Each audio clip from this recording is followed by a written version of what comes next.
Thank you sa pagkalimot sa importanteng message. Announcement pala. This coming Wednesday or Tuesday, baka matuloy na yung Bible study natin. Yes. Kung week na to hindi natuloy kasi nagkaroon siya ng preaching sa Dubai. Pero hope na lahat tayo mag-join kahit yung mga nasa Dubai. Invited namin kayo na mag-join sa Bible study at 8:30. 9:30 no? 9:30 every Tuesday or Wednesday. Sa boating. Boating na, di ba? Yes, boating. Doon na lang. Sa boating. Kasi sa Tanggalin ang invitation. Tapos, watch na lang ninyo yung invitation ni Sis Alexa para sa Buti. sa boating. And then, itong ginagawa natin mga like facilitator and mga lahat ng ginagawa natin ngayon, ibabalik natin dun sa original na format ni Pastor. In respect sa kanya kasi meron siyang Bethany Pastor. Yes. Ibabalik natin yun in case na i-ask niya na ituloy na natin. Pwedeng isang Hindi, building kung na natin. sabi niya naman noon kasi wala pang member. Nung wala pang member. Imimeeting natin yan. Itatanong natin sa kanya, pero kung Bethany kasi, Bethany is May program meron sarili sila. silang format. Kung gusto niya itong format natin, then pagbibigyan natin Kasi siya. sa Pero kanya itatanong naman muna kasi natin. diba, kasi minsan nabanggit niya sa akin,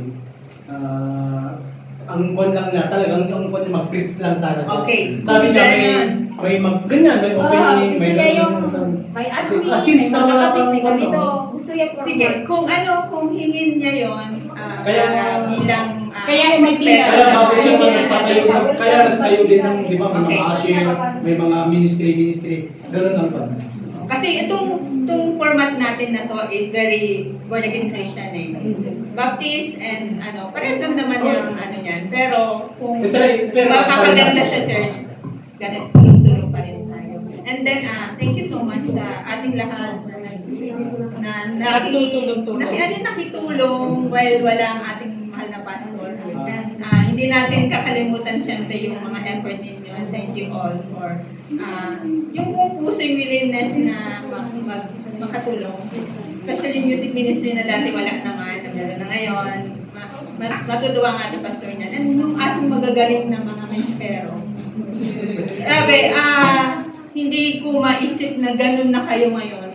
Pumatak May ang 4 months. Pero para na kayong mga pastor, papakapelpakan natin sila. Thank you so much. Award namin. Awarding. Magkakaroon tayo ng awarding. And then mag-celebrate tayo. Yes. Then hindi siya pastors kasi ang mga yan. Kaya ayun. And then si Brother Marvin na bagong-bago pa lang na nag-scripture reading. Yay! Appreciate ng word. nag-relieve for a while kay Pastor. So, itutuloy pa rin natin yung mga pagtuturo nyo sa men's ministry. Di ba? May Then yung mga ladies ministry, Sabi i-ready na rin natin yung ating mga next. ituturo, yung mga ladies, di ba? Sa ladies. Yung susunod is Sis Marsha. Nasali. Ano siya kasi patravel kasi siya. Ikaw, Hanggang ikaw. patapusan. So, Ikaw, Sis Jean, ang papalit mo.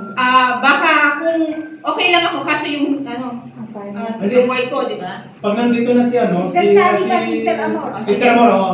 Sige. Yun na lang. Mga kapatid, maraming salamat sa inyo and papuri lahat sa Panginoon. Amen. And meeting. Don't forget the meeting afterwards.